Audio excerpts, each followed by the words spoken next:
You ever look at yourself in the mirror and say, I want to be a programmer, but how? Well, my name is Parin, and I'm going to be teaching you exactly that. Let's get started. So first of all, if you want to get started programming, you're probably looking at some guides and stuff that says, hey, find a programming language.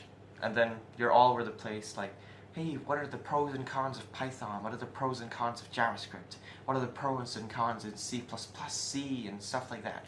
And then you start Googling a lot, and you will end up spending time comparing all these languages that you don't actually need to.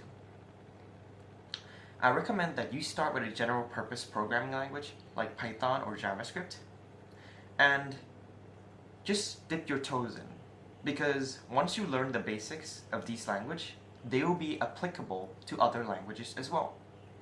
So I would recommend you start with Python or JavaScript, and I'll be releasing a Python course really soon, so hang on to that.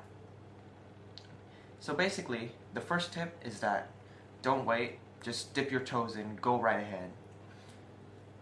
Yeah, that's it. Now, the second tip.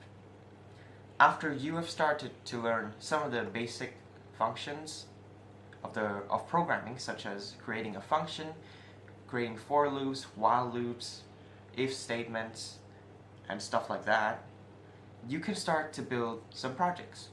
So my first project, personally, was a grade calculator. It was, to be precise, a online grade calculator. So I started to build this after I just got to know the basics of Python, and there were a lot of things that I didn't know, such as how to create a web server and stuff like that. So this brings me to my second point. You do not have to know everything about your project.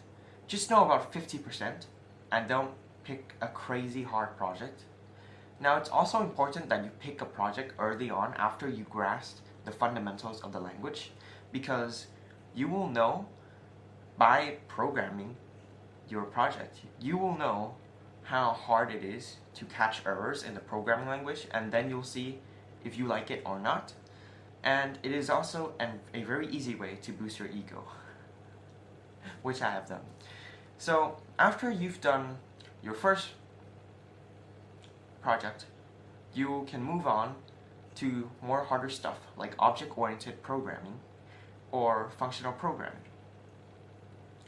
Now, you can learn these, and then after you finish about object-oriented, you can start to create like maybe systems or just models of a system, which is basically just means create projects. Yeah. So after you created the project for object-oriented programming and stuff like that, just go in deeper. So you can go in deeper. So after you finish object-oriented programming, the next step, I would say, is to focus on a specialized field. Or if you're not sticking to your language, you can switch to other languages like C or C++ or Rust or whatever suits you, and then you can go into that instead. So that wraps up my video. To re-sum it up, the first tip is to jump right in to, if you're an absolute beginner, just jump right into Python or JavaScript. I'll be releasing a Python course. The second tip is build your first project without knowing all of it. The third tip is then to keep on building projects as you go. And that is, I would say, how to become a self-taught developer. If you like it, please like and subscribe.